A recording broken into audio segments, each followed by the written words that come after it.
Welcome to Topsail Insider, where you can hear all about the businesses and events in the beautiful coastal towns in the greater Topsail area of North Carolina. Coming up, if you love oysters, you are going to be thrilled with today's episode. If not, well, there's tons more on the menu to suit your taste. We are talking with Beverly Simas, owner of Shuckin Shack in Surf City, North Carolina, about the best oysters, clams, shuckin' cocktails, and oyster shooters around. It's such a fun place, great beach vibe. The owners are fabulous. You are going to love it. We're going to get your mouth watering on today's episode of Topsail Insider.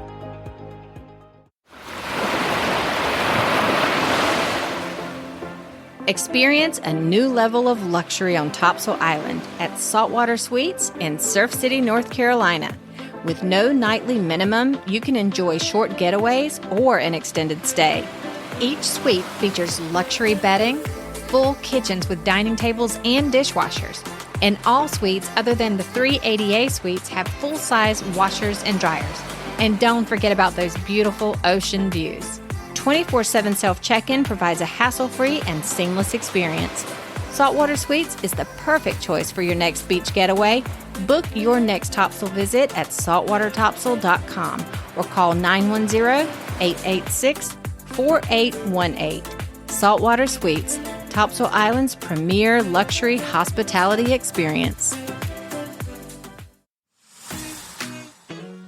Come on out to Surf City Line for the best made-from-scratch beach and bowls on Topsail Island. Treat yourself to their delicious bowls with shrimp, steak, fish, chicken, or pork. Or enjoy their peel-and-eat shrimp, beach break salads, and more. They offer a full bar serving handcrafted cocktails, incredible margaritas, and they proudly serve North Carolina craft beer. The Line boasts the biggest deck on the island with 3 levels for listening to live music, relaxing in the sun, or head on up to the top deck to enjoy your meal with ocean views. Visit surfcitylinenc.com for their full menus. The best service and beach vibes on the island await you at 2112 North New River Drive. Whether you're a local or visiting from out of town, celebrating a special occasion, or just soaking up the sun with family and friends, it's always a great time at Surf City Line. Hello, everyone, and welcome to Topsail Insider. My name is Krista, and I am your host. Today, we are talking to Beverly Simas. She is the owner of Shuckin Shack Oyster Bar in Surf City, North Carolina. Welcome, Beverly, and thank you so much for joining me today. Thank you. Thanks for having me. Before we dive in, Beverly, I do want to say this. So just 2 days ago, I was having lunch with 3 of my girlfriends, and we're sitting at this other restaurant, and one of them said, Shuckin Shack is one of the best restaurants in the area, don't you think? And I was like, should I tell him? Like, I'm about to interview her. Like, so what is it that you like about Shuckin Shack? And it was just like, it's just the food and it's the vibe and it's just everything. And I thought that was really cool leading up to this interview. I was pretty pleased to hear that. But for our listeners who haven't tried Shuckin Shack, can you give us a snapshot of your menu and then just tell us a little bit about what makes Shuckin Shack Bar so special? Certainly. First of all, we have a really dedicated long-term staff, and you don't get that frequently in a vacation destination where the staff sticks around for a long time. So you really become part of the family there, and you recognize faces that you see all the time. Our menu, we're really passionate about oysters and about seafood. So you're going to get some of the freshest, most interesting seafood, and you get to really try the Carolina coast because we bring in local seafood for you to try, and that's a lot of fun, whether you're local or on vacation. We serve raw and steamed seafood, and that includes oysters, clams, mussels, snow crab legs, and all kinds of shrimp. We have non-seafood options as well, chicken wings, chicken tenders, and really fantastic burgers. So we have something for everyone. Nice. We have a full bar. We have some really creative cocktails and oyster shooters that people come in to try out. We have local breweries on tap and national, some of your all-time favorites, plus some local stuff to try.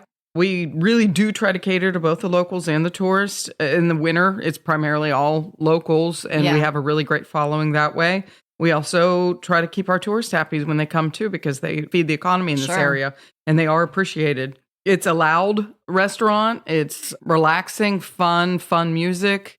You can bring your kids. There is a full bar, but sit at the table, enjoy time with your kids. people like to bring their kids because of the atmosphere, that they don't feel like if the child makes any noise that they're going to get looked at, because it's loud and it's fun and it's boisterous and we have a really good time. So no one has to worry about that. But you could also have a really good time on a date. You could have a really good time with your adult friends. Maybe after a round of golf, a lot of guys come in and enjoy some after golf beers.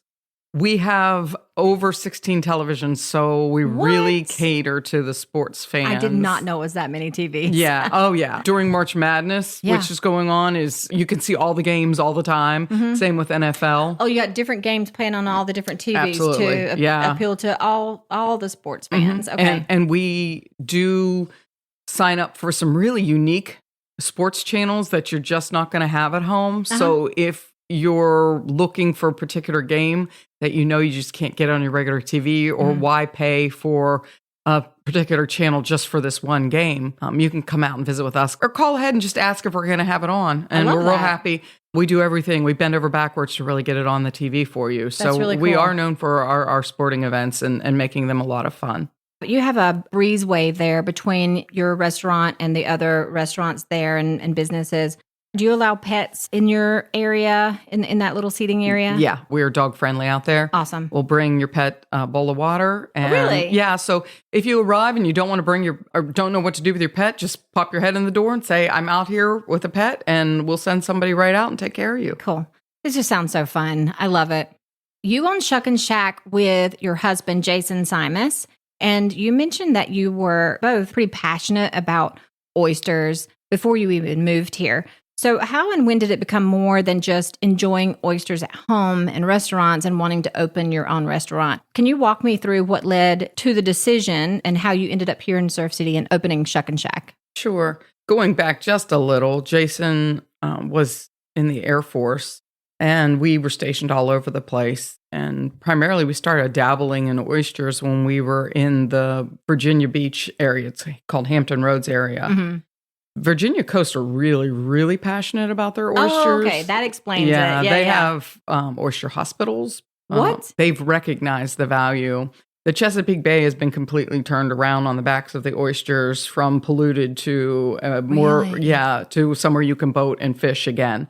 And that's simply because of them populating the Chesapeake Bay with oysters. I had no idea. In Virginia, they have a passion for oyster health, and thus the health of their waters. So living in that area, I didn't know much about oysters, but started sampling oysters, actually got to tour a marine biology hospital that just caters to the health of oysters. That's cool. I had interesting questions like, well, these oysters filter this filth, but would you eat them? And the scientist in charge said, absolutely, every day. That's a good question. Yeah, okay. and it is a question for someone more scientific than me, but that alone made me really passionate and interested in this kind of superfood that's just full of protein, no fat, and really tasty. And so just an interest grew there. Personally, I was working in the government. I ran a public affairs office for a joint base, Langley Eustis, and it was a demanding position. My husband was retiring from the Air Force and kind of retired into a really cool, fun job where he worked for the president of William and Mary College, and he would pick wine and set menus for dinners. And I was still in the daily grind where I was getting up at 5 a.m. and putting on pantyhose and high heels and briefing generals and colonels. I could see why you would be a little frustrated. Yeah, a little jealous. Yeah, I was very jealous, and he was doing something fun with food, and it was interesting. So one day I looked at him and I said, I know I thought I was going to do this till the end, but I can't keep up this rat race. How many more years did you have before you could have looked at retirement yourself? Oh, it was a long time. Oh, it was a long time. It was a long time. And basically, I was kind of at the top of my game on the Air Force base that I was working. If anyone's familiar with the GS system, I was going to step myself out. In other words, there were no more jobs left for me on that base at that level. Yeah. Okay. So basically, our next move was going to have to be Washington, D.C., and that wasn't appealing to me. I don't want a lifestyle where I necessarily have to take a train to get to work every day. Yeah. And some people, it's fantastic. Some people thrive on that Absolutely. lifestyle. Yeah. And I like just a little more control and a little more ease. So we knew that was coming. And so when I said to him, I don't think I can continue to do this, he started. While you're off drinking wine. Tasting, sampling wine. Whatever. Setting menus. I said, I'm not sure that I can continue to do this forever. And so we started to explore options. And I basically said to him, I don't care if we live off of your Air Force pension, which isn't huge, if we're just by the ocean and I said, I don't care if we sell seashells. Yeah. I want to slow down. Yeah. So he started looking at different options, and he knew we were both really into oysters, but it's just a hobby or something you eat on a Saturday and it's fun.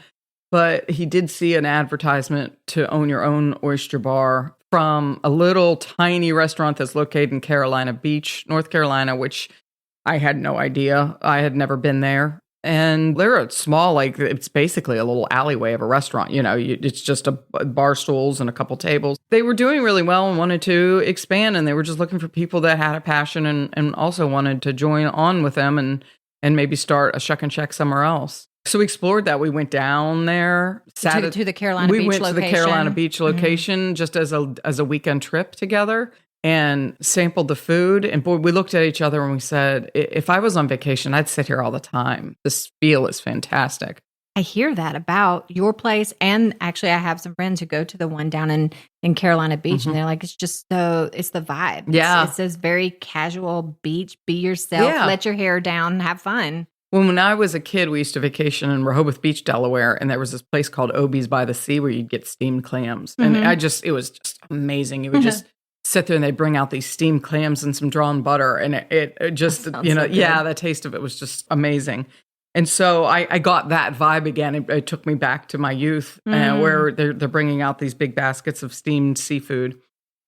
So we took that knowledge and we went back and he kept exploring. Now, we'd never owned a restaurant. I know. When you said you wanted to slow down, I'm like, I don't know, Beverly. I've heard owning a restaurant, it's a lot of work. Right. Yeah. And to that end, everyone we mentioned it to, when we said, I think we might open a restaurant, they said, well, 9 out of 10 restaurants fail. And thank you. Shut up, friends. That was zero encouragement. Yeah, I bet. And so it wasn't, I guess, slow down. I was more looking where I wouldn't get up in the morning and feel the need to put on high heels. And I knew at least it would offer me that. Even if I was scrambling around, I'd be scrambling around in tennis shoes. So against everyone's warnings and our better judgment, we met with the original owners and decided it was something we wanted to do. Had you been to Surf City before? Did you know the area? Or how did you choose Surf City? The folks that own the Shuckin Shack Oyster Bar in Carolina Beach said there's this great little town nearby that really needs an oyster bar. Okay. Jason and I were dabbling in the Outer Banks simply because we were living in the Hampton Roads area of Virginia, and that was our vacation destination when we were living there because it's only about an hour away. And so we were thinking of putting a seafood restaurant there. And when the team from Carolina Beach said, well, listen, if you're going to uproot your entire life, move somewhere that you don't know a soul, and start from scratch, you really ought to give a look at this little town that needs a good oyster bar because Outer Banks already has a lot of choices where, they did. And Surf City, although they have some great restaurants, they just really need a dedicated oyster bar. And so we listened to them and we kind of drove up and down the whole coast here, starting as far south as Ocean Isle. And then Surf City was probably the most northern destination, but we looked at all the different areas and everywhere in between. We took a day and we drove out to the beach there and looked at the big, deep, beautiful, nearly white sand beaches here and said, wow, this is fantastic. And so we decided we were going to set this as our destination to open our restaurant. Then we lucked out here. Yes. We picked a location. We had to find an actual spot besides just the town of Surf City. And there was an open banquet room that used to belong to an Italian restaurant in Surf City. And it was a big open area. All that was there were the bathrooms. We had to put in a kitchen. We had to put in the dining room. We had to put in a bar. And again, goes along with that we really didn't know what we were doing. We're like, okay. Yeah, sure. Let's do that. Now, I think most people who know better would know you kind of try to seek out either a brand new spot or a spot that already has the equipment, at least a rudimentary kitchen or a hood, because hoods are very expensive. I always joke that the year we opened, that was my Christmas gift from my husband was a hood to put in the restaurant, because you had to make those type of choices when you're building out a restaurant from scratch. At least it wasn't a vacuum cleaner, okay? Yeah, been worse. True. It's funny because if you go into our restaurant now, you look around and it was kind of pieced together with bits and pieces of this area and this region. There were some trusses delivered to a beach house that was going to be built on the island. And my husband went out there and said, hey, can I have all the pallets? So those came on. And our walls are pallet walls that he built from scratch by sanding down these pallets. That's awesome. He's resourceful. Yeah, the floor, the plank along the bar are old boards from the Carolina Beach boardwalk. No way. Yeah, and just pieced together. And I don't know that now you could ever really build a restaurant just collecting scraps and polishing it up and sanding it, but he did it bit by bit. And it is fun to go in there now and see the oyster wall. When you enter our restaurant, there was a restaurant in Newport News, Virginia called Harpoon Larry's, and they had this entire wall of oyster shells, and I used to always just stare at it.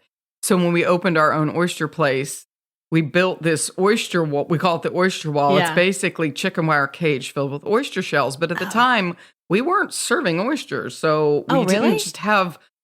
We weren't open yet. That was the plan, right. Gotcha. Okay, we weren't selling. We weren't selling to fill the wall. Yeah. We weren't selling anything yet, and so we rummaged around. And when people would put out piles of oyster shells, we would get those oyster shells, but they were covered in food and cocktail sauce. And the house my husband was renting while we were building out this restaurant, we would sit in the back and I would use high-grade bleach and a bristle brush and sit and scrape those and lay them in the sun and let them dry out. You poor thing. Yeah. It was like this tedious process to make the oyster shells for that oyster wall, because they're going to be there and you certainly don't want them to have any smell. So everything was, like I said, kind of scratched together and piecemeal. And so when you look around and you see things like we had a local artist actually paint the Shuckin Shack on the wall. When you enter, you see that. And she had the word mussels and clams for our market price items. So that was all, like I said, just done by local artists, scratching together local things. And so it's really interesting. It's almost kind of a museum to the build out of our restaurant. I love that. I think that's a great feature to have. And I think that probably also really lends to that come in, relax, and let your hair down vibe that you have going on there. You know? It's supposed to be a shack. It's a shack. And it was pristine and brand new. And how do you make a pristine, brand new place look like a shack? Well, it wouldn't feel the same. No. You add kind of stuff from the local area. Our bar, Jason laid himself, and it has flaws, it has ripples, it has bumps where they poured the sealer over top of seashells and sand and postcards from the local area. And so when you go in there, and there's a picture of my late dog in the bar, Myron, because he meant a lot to us, and he was there for the build out. And so it's really cool just to look at the bar and see how we pieced it together. What year was it that you guys came down and started that whole process? Sure. So we actually picked out the location in January of 2015 and rented the space.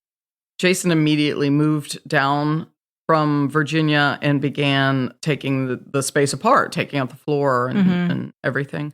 You stayed up there? I stayed working for the Department of Defense with the government, simply because all the naysayers were saying, you don't know if this is even going to make it. So for stability in our life, I kept my job, and we decided that when the time was right and we knew that things were off the ground and it was working, that I would follow down with him. So he came down in January of 2015. The restaurant opened in July of 2015. And I thought it would be a much longer time until I got to join him. But by September of 2015, we knew that I was needed there. And so it took off. It was doing really well for you. Right. How was that, like living apart during that time? Was that a struggle? Yes, it was, but it was nice to come down on the weekends. It was a 4.5-hour drive. So I'd leave on Friday most of the time and then come back on Sunday. And that was a lot. And when I was down here and the ocean was so pretty and the weather was so beautiful and I was always wanting to be on vacation, and he'd be like, no, you need to sand these boards and you need to paint you need to paint that wall. And I'd be like, oh, can't we just go look at the beach? Yeah. So he needed, the assistance. Yeah. He had a retired Air Force buddy that basically came and moved in to the little house Jason was renting for a few months and gave us his services. That's nice. Yeah, Jason, they would go out at night and pass out koozies and tell everyone we were opening a restaurant. Oh, that's good. That was a great idea, drumming up the business. Yeah. Okay, so you were up there, the restaurant opened, it takes off, you come down here, did everything just take right off for you and go smoothly? No. Jason and I basically were living there around the clock. The first 2 years. My sister would compare it to us having a baby if we had had a baby, because one time I said, we're going to have our first date night since the restaurant opened. And she said, you sound like a new mother. and it's funny because that date night actually lasted about 45 minutes before the restaurant called and said, Get back here. Oh my gosh. So on any given night, you would meet me at the door. I was the hostess, and Jason was the busboy, and Jason was the dishwasher, and he was a backup cook. I would jump in the dish pit as well. If they'd get behind, I was back there. But there wasn't a lot of downtime for about 2 years. I knew my life was going to be, I would come in Shuckin Shack gear to work in tennis shoes. Sometimes I could look at the clock and maybe around 9 o'clock, I could say, okay, gang, you have this. And then the servers would take over catching the door. But it was around the clock. And then things like the alarm going off at 2 a.m. And it wasn't anyone breaking in, but the alarm would go off and you had to throw your clothes on and race up there to tell the Surf City police, no, it's mine, it's fine. Yeah. And so it was a success, and I think people had a really good time when they came in, but they didn't know that the 40-something lady standing at the door was actually the owner, and the guy up to his elbows in grease and cocktail sauce in the dish pit was actually the owner, and that there wasn't any vacations and there wasn't any downtime when we loved it. And it was, looking back, the good old days. You didn't know it then. Not that I want to go back to that, but it was definitely everything and more. When people said, isn't opening a restaurant hard? And they weren't lying. It was very hard. You also had to go through COVID. Did COVID knock you guys back a little bit? How did that work out? Yeah. COVID hit just like most people on March 17th, which is one of our biggest days of the year at the Shuckin Shack. We do kegs and legs for St. Patrick's Day. And that's the day that North Carolina and most states decided to shut everything down and regroup and figure out, how they were going to do this. So that day, our freezers were chock full of Alaskan crab legs because we were going to have this big sale on the kegs and legs. It's the crab legs. Got it. Our most expensive product. We were busting at the seams, and they came in that morning and said, you're going to need to shut your doors by 5 o'clock. And it was devastating because you had no idea. Well, the whole world, no one knew what was going to happen next. Right. And for an outside party to come and say you have to close your lifeline and your business and the only way you make money down, it was really, really scary. Plus, we had all this product on hand. The crab legs stayed frozen, but anything fresh we took to share the table so that they could. Yeah. So my husband set his mind to becoming a PPP aficionado. He read everything. I mean, he could probably tell accountants how they were going to distribute PPP money. And in saying that, I mean rule follower. We weren't trying to find a way to buck the system. We were trying to find a way to pay our beloved employees. Yeah. And how to not lose everything. So he studied, and we really did follow the letter of the law to the degree that they said, you need to pay employees, but we weren't even open. And then we went to a to-go orders. So we were closed for a month, And then we started, once we got that money and had to pay people for something, went to a skeleton staff of delivery or pickup orders where people could come in and pick up seafood. And if you know anything about our menu, steamed seafood does not lend itself to go. Yeah. We don't say no. That's right. I guess you're right. We don't say no to people when they want to go at our restaurant, but we're not big fans of it if you're ordering it because, an oyster that's steamed and then got room temperature, it's just not that good. So we had to do what we had to do. So we went to a to-go menu and we were paying our skeleton crew of employees. And then slowly but surely we went to 50% capacity. We reopened. Yeah.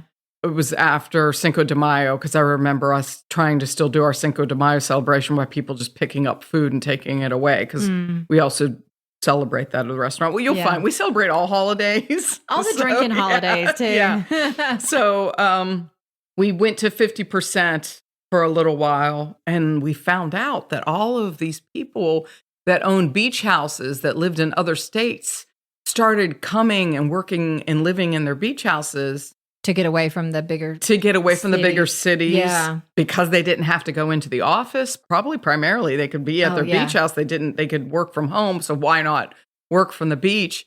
And honestly, I hate to say it, but some people kind of had the attitude that COVID didn't live down here, and it did. Yeah, you're right. They did. So they thought they were getting away from it all.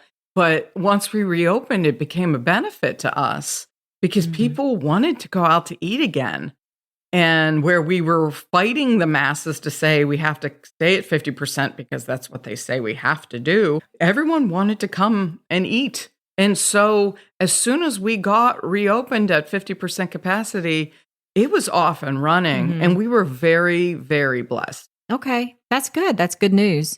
It sounds like you two really went through a lot. You're making a very big decision to give up your career, and you're going to move to a place you've never lived. You're going to open up a restaurant of which you've never opened before.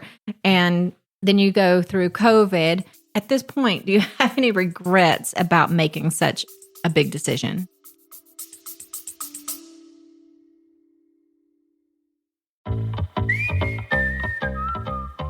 Hey, if you thought it couldn't get any better than saltwater sweets, well, I have some exciting news. I am thrilled to announce the grand opening of the new Saltwater Resort this May in the heart of Surf City, North Carolina.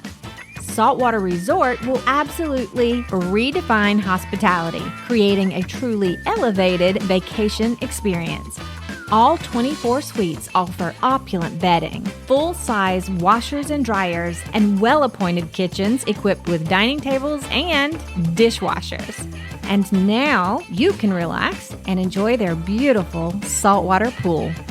Are you ready to elevate your next Topsail adventure? Reserve your stay at saltwatertopsail.com or call 910-886-4818. Saltwater Resort, where luxury meets the waves and every moment is a celebration. Hey Insiders, if you haven't tried Surf City Line, what are you waiting for?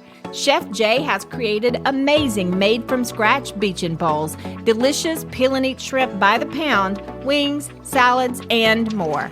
And they have a wonderful multi-level deck for listening to live music, soaking up the sun, and enjoying food, drinks, and some of the best service on Topsail Island. Follow Surf City Line on Facebook and Instagram, where you'll find their lineup for all of their live entertainment. Feel like walking off that delicious food before heading home? Well, take their walkway right to the ocean for a quick stroll on the beach. They have plenty of parking right next to the restaurant and a large lot across the street. They're located at 2112 North New River Drive, where Surf City meets North Topsail. I'll see you at Surf City Line.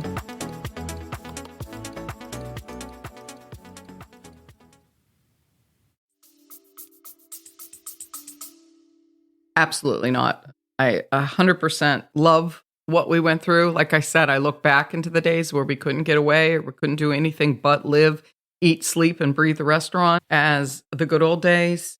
It's fun. I do get up every morning and I wear flip-flops. And was really my goal. And the goal has been achieved. And I love the community and I love the area we're living now. We were military, so we lived all kinds of places. And Jason and I did a really good job of acclimating to wherever they placed us. We were good at that, but I don't know that I've ever found such an embracing community that I have such a good and wonderful circle of friends. So I love hearing that. I'm really, really happy that this all happened.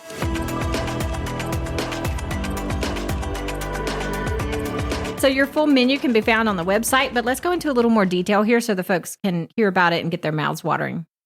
Sure. We like to focus on steamed seafood. We are a steamed seafood restaurant rather than fried seafood, which fried is also really popular around here. We have fryers and our fried seafood's delicious, but our primary focus is on steamed oysters, clams, mussels, and snow crab legs.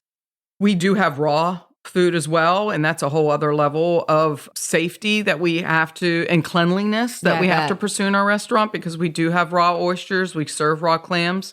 We have ahi grade seared tuna. That is really popular because some restaurants, and I don't blame them, don't opt for that level of seafood because there are certain rules and regulations that go along with that.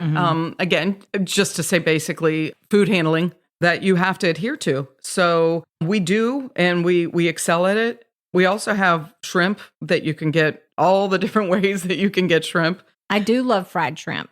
So can we get fried shrimp at your restaurant? And it's delicious. Yeah. People love it, but you could get it peel and eat, and you could get it shrimp cocktail. I love all of those too. So right now we're introducing these wonderful shrimp skillets that have all different types of shrimp that you can get. They're in little sizzling skillets when they come out, so you could get scampi or buffalo or barbecue and jerk shrimp. It's very good. But yeah, fried, we have all kinds of baskets. Sometimes we have fried clams on our specials menu. That goes back because fried clams were my dad's favorite seafood of all time. And I'm talking like, Gorton's, from a box. Yeah. And I have some of that in my freezer. So when we opened a seafood restaurant, I said, that's not on the regular menu, but we do have fried clams, and they're, fresh, hand-breaded. It's not Gorton's, but if you try our fried clams, if you're in when they're on the specials menu, people say they're the best fried clams they've ever tasted. Nice. So they're really good. Just going back to the shrimp, too, you have char-grilled shrimp? It's actually our oysters. And that's what I wanted to tell you about, because we always tell people, if you have never eaten an oyster, you can go through all the different levels of dabbling in oysters with us. So obviously the fried oysters, where most people who don't want to eat a raw oyster start. Yeah. But we also have these char-grilled oysters, and it's a freshly shucked oyster, and then it's char-grilled on a flame griller in its own juices. So it's basically cooking in its own juices, and then we cover it in cheese and bacon, or cheese and jalapenos with bacon. That sounds so good. And it's just cheesy, hot goodness. And a lot of people say you can't even taste that you just popped an oyster in your mouth. But other people who truly eat oysters regularly know that you can taste the oyster because you taste the juices from the oyster that it was actually, cooked in. So they're a fan favorite. So for fried oysters and char-grilled. And then we also have them steamed, and we also have them raw. Which is everyone's favorite? Our oyster board features mostly local oysters that you're going to find right out in the waters of Stump Sound. North Carolina, especially this Topsail Island area, is a fantastic location for growing oysters. Something about the salinity mixture in our water makes for delicious oysters. So I would definitely say our most popular way of getting an oyster would be the raw oysters. And you basically taste where you're living. People compare oysters. The miroir is what they call the taste of an oyster where it was raised, is very similar to the terroir that you taste in wine. So similar to wine. So say you have a grape and it grew up in France, and you splice that bush and you take it to California and it grows. It's going to be the exact same vine, I should say, of grapes. However, it's going to taste completely different because it was raised in California and in that region, as opposed to somewhere in France. Oysters. So someone with a fine palate could be able to say like, oh, this is from France. Yeah. Or even it's the same vine. Or even not a fine palate. You just taste the earth. You taste the sunshine. You taste the air. Mm-hmm. And so that's called terroir. Okay. So in aquaculture with oysters are the same, the ones we serve. There are other species, but they're basically the same oyster up and down the East Coast. Mm-hmm. However, depending on where it was raised, the coldness of the water, the heat of the water, the salinity of the water, they're going to taste very different, just like a grape would with wine. And so that is called the merroir. And so and so the only thing that people can ingest that you basically taste the land, the air, and the breeze and where it was raised is the oyster and the grape. Mm-hmm, so people like to dabble in the oysters and taste them because you see if you can taste the different regions where the oysters grew up. Going back to your menu for a minute, you have a lot of different types of apps on your menu. So I encourage everyone to go to the website and check that out. But what are some of the highlights of your app menu? I would say one of our most popular apps is the sushi grade ahi tuna. It's just one fillet of tuna and it's sliced on the bias like a steak when it's presented to you. And we give you some wasabi and soy on that yum yum sauce that you get at a Japanese restaurant. And so you could choose what you want to dip it in, but it's a really big hit, as well as our cold crab dip. People get crab dip at a lot of restaurants. However, our crab dip is served cold. And if you are gluten-free, you can get it with our house-made chips rather than the bread, because then you can still dip it and enjoy it without the gluten. So it's a really popular appetizer. Do you have any other gluten-free options on the menu? We do. We always bring in gluten-free hamburger buns because our hamburgers are a really big hit, and it's nice that everyone can enjoy them if people ask for a gluten-free bun. The truth of the matter is, though, almost everything we feature on our menu is gluten-free because steamed seafood is gluten-free. Yeah, of course. So for us to really wave the gluten-free flag, it's almost obvious. If you come in and just say, don't necessarily put that sauce on it or don't necessarily put that sprinkle on it, you can enjoy mostly all of the steamed seafood gluten-free. That's great. Mm-hmm. You do have a couple of things there in your family style section. It's the Cappy's Roast, the Salty Steam Pot, and the Low Country Boil. Mm-hmm. And I know that these are big pots of a variety of things that you put in there, but there are a lot of people who move here and they don't know what a Low Country Boil is. So can you just take a minute and kind of explain what that is and how it's served at your restaurant? Sure.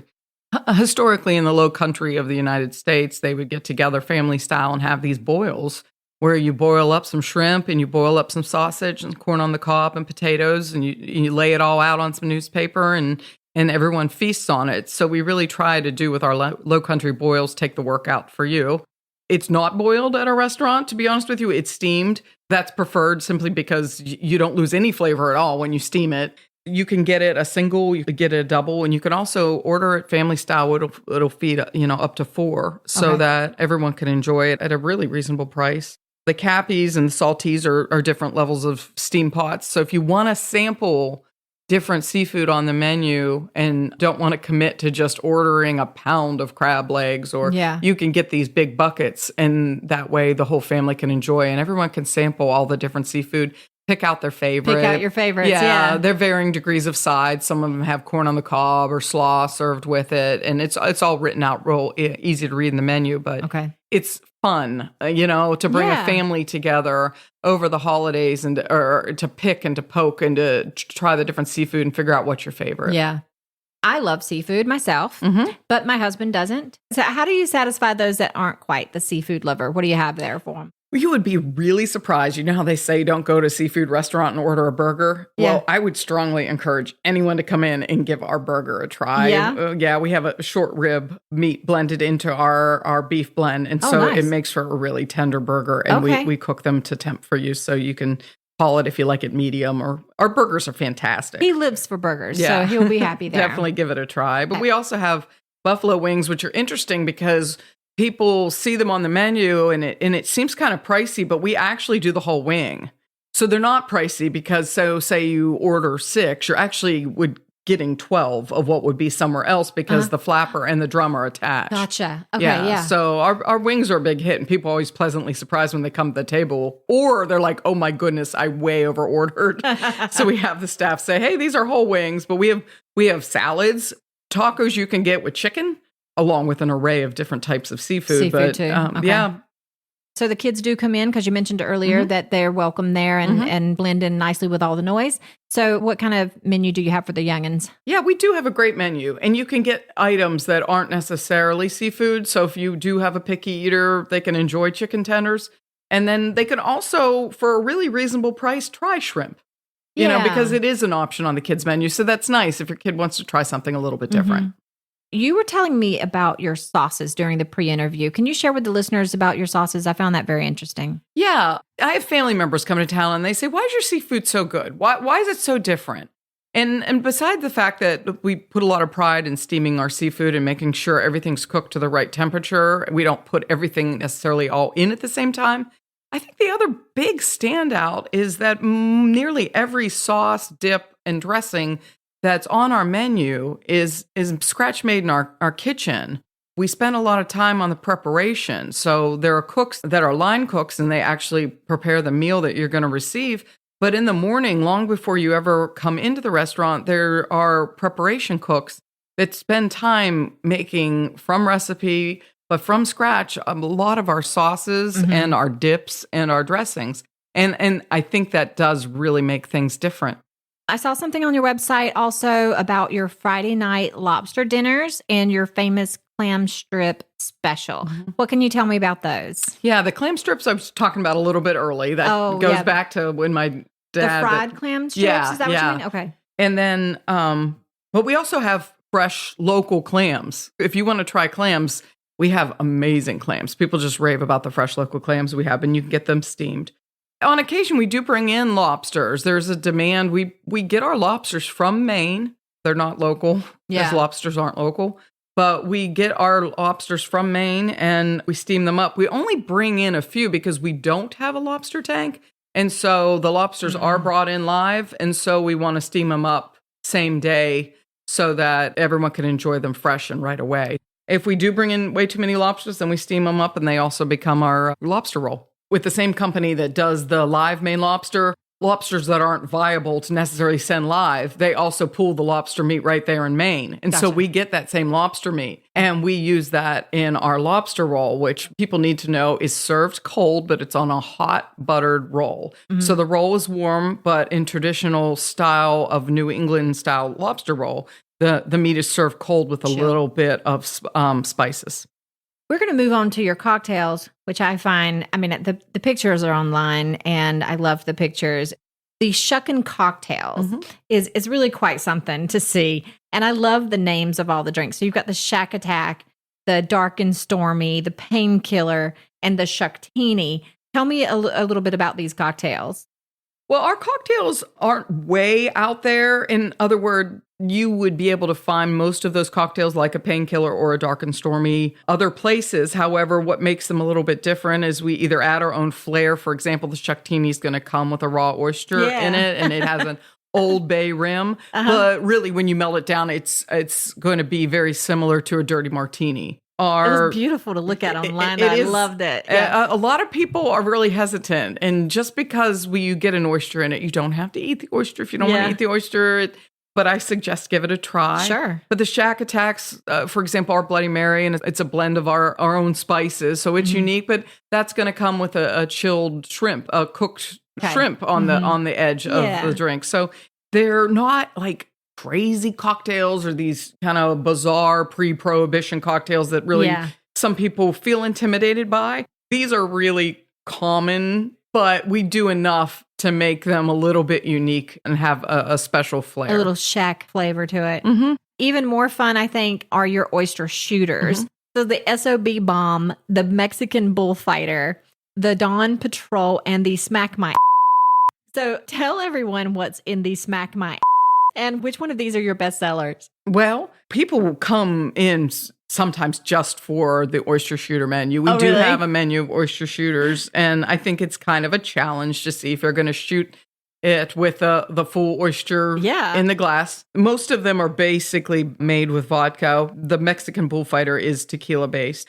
The Smack My is my favorite, and it is a beer-based shot. So anyone who really doesn't want to shoot hard alcohol, I recommend that one because you can still be part of the fun, but it is a Yingling base along with some of the other ingredients. But there is a jalapeno in that one, so it's got some kick. Even more fun. So you escape shooting the hard alcohol with beer, but there is a jalapeno along with your raw oyster. Either way, you're getting a kick. Yes. I love it. They're all a lot of fun, and they're all slightly unique.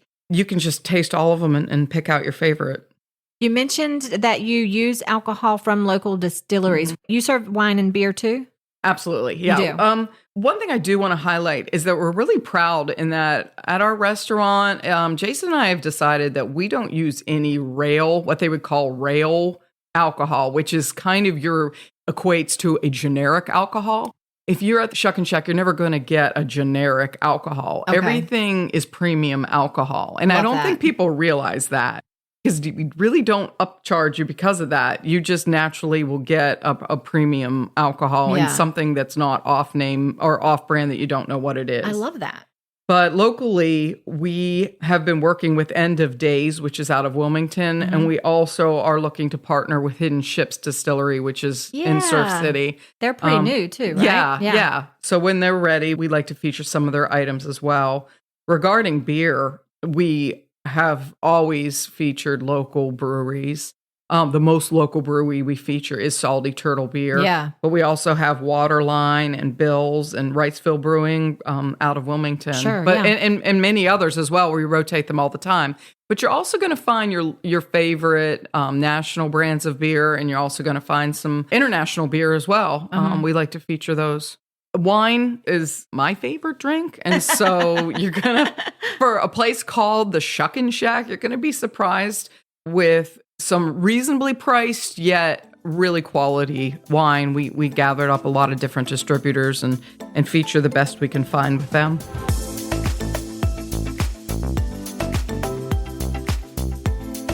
I understand that you and Jason focus heavily on sustainability. And I love that about y'all. And you have an oyster shell recycling program and a lot more. I just want to hear about all of that. What can you tell me about your green initiatives?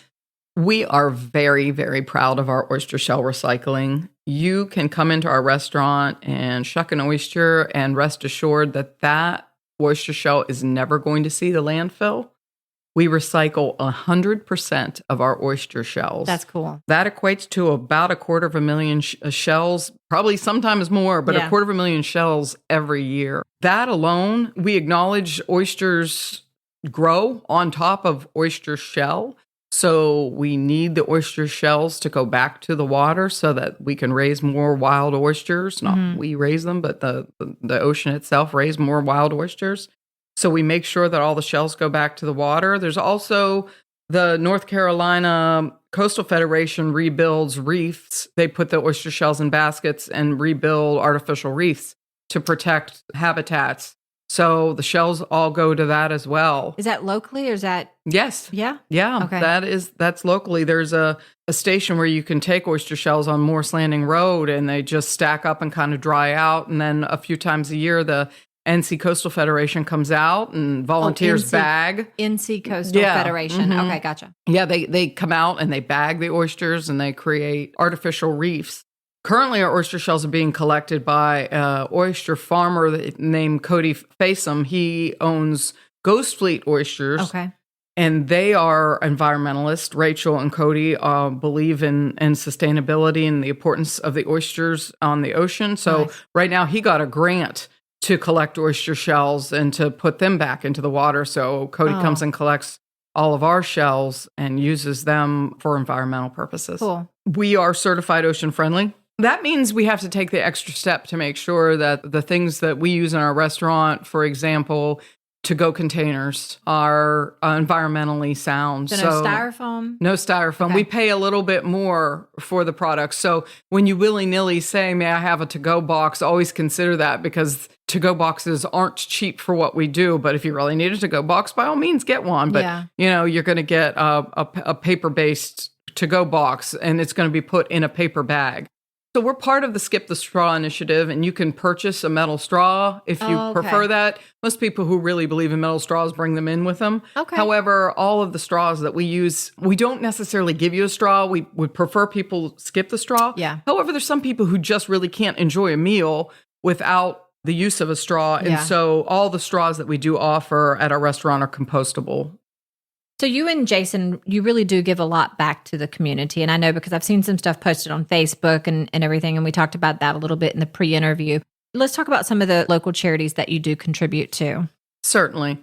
When we started the restaurant, we really didn't have much to give. And it's funny because we would start with just like maybe pint glasses that we got free from a distributor or T-shirts that we had ordered. We didn't really have the cash to give. And it's funny because we would find if we would give those things to maybe a gift basket or a silent auction, it would come back to us, sometimes in the form of a customer, but also sometimes in the form of just prosperity. And so we really back that belief, in that it sometimes is hard at the moment, but the more you give, the more you get back.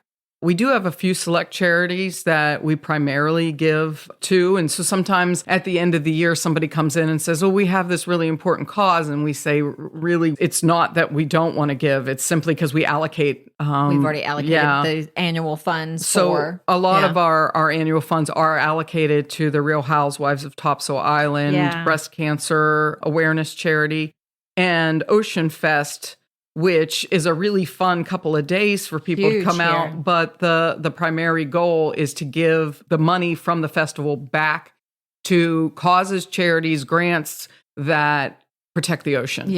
And without the ocean, then we have no business. Right. And so we do focus primarily on those two charities. But in addition, Share the Table. We participate yearly in the restaurant roundup. For the listeners, she mentioned two things. So you can go back and listen to the Real Housewives of Topsail Island. That was one of their charities. We do intend to interview someone from Ocean Fest this year, but we just did an interview recently with Share the Table, and she goes really into the restaurant roundup event that they have, and you can learn more about that. But you also do a cocktail for Share the Table? Yeah, last year we did a specialty cocktail so that a certain percentage, when people buy it all summer long, certain percentage of the cocktail sales go back to Share the Table. Share the Table, okay. Yeah. We also are members of the Topsail Jeep Club, which is just a Jeep enthusiast club in the area. Their one primary charity every year is to make sure that when students go home for Christmas break, they're fed for the entirety of the Christmas break, not just Christmas Day. We're not just bringing them hams and turkeys. The entire family is fed for the entire Christmas break. So all year long, that group of volunteers with Topsail Jeep Club collect money so that at Christmas time, they all go and shop, and then they provide meals for the entire family. So our Shuckin Shack's really involved with that. We have a lot of fundraisers throughout the year. I didn't know about that. That's good to know. Neighbors Helping Neighbors, which is a charity that's based around Gilligan's. That is a little pub near the island, and they buy Christmas gifts for families who can't afford gifts. And we also give to, not necessarily every single year, but where we can, we do give to some local school functions, some band fundraisers and things like that. You could give all the time, and we certainly try to. You really could. So we find ourselves having to kind of force ourselves to say no, because you'll find you're kind of upside down and backwards, because we do enjoy giving back to the community. Yeah.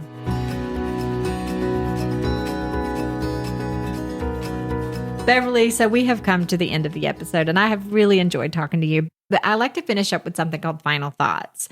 So before we finish up, I just want you to just tell us our one takeaway, or the one thing that you really want the listeners to know about you and Jason, perhaps, or just the Shuckin Shack Oyster Bar in Surf City. Well, in regarding our personal journey in opening the restaurant, it wasn't easy. But if there's something that you really entertain in your mind, I call it don't quit your daydream. Mm-hmm. So if there's something you daydream about, I really strongly suggest going for it. We only go around once, and there's no sense in being unhappy. So give it a shot. You just might succeed. In regard to the Shuckin Shack, the restaurant, I'd like to remind everybody that small businesses support your kids, they employ your kids, they support your schools, they support your community. So just make sure that you give back, because there is a lot that is put on the backs of the small businesses that I really didn't know until I was a small business owner. And so please be sure they support your community, and so you support the small businesses. Absolutely. So it is time to give out that contact information. The phone number is 910-803-2037. The address there is 13460 North Carolina Highway 50, and that's in suite number 1 in Surf City. That is where the 50 and the 210 meet there in Surf City. It's the Surf City Gateway Plaza. Their website is www.theshuckinshack.com. And just remember, Shuckin Shack, there's no G, okay? Because we're in the South here. We cut all our words short. So ShuckinShack.com. And then the email is ShuckinShackSurfCity@gmail.com. You can find and follow Shuckin Shack on the socials. They're on Instagram and Facebook. If I can add, a lot of people want to know what our specials are, and I'm really diligent. If you want to know what our specials are, check us out on Facebook because they're up there all the time. Awesome. Hey, listeners, you know that I put everything in the show notes for you already, so you'll find your clickable links there for their Instagram and Facebook page, as well as their website and all of their contact information as well. So thank you, listeners, for joining us today. I'm certainly glad to always have you, and thank you for supporting the show. And thank you again, Beverly Simas, for being on Topsail Insider and telling us all about Shuckin Shack Oyster Bar in Surf City. Thank you. It was my pleasure. Hey, if you enjoyed today's episode of Topsail Insider, please show your support by clicking the follow or subscribe button on your favorite podcast listening platform. You can also follow us on Facebook, Instagram, Twitter, and YouTube. Please also go to topsailinsider.com and join our mailing list by clicking on the Make Me a Topsail Insider button. While you're there, you can click the Send Me a Voicemail button and let me know exactly what you're thinking. Your message just might be on an episode of Topsail Insider. You can email me at krista@topsailinsider.com or call or text me at 910-800-0111. Thank you for listening and supporting Topsail Insider and our local businesses and nonprofits. These are our neighbors and our friends, and together we build a mighty and a beautiful community I'm super proud to be a part of. I'll see you around Topsail.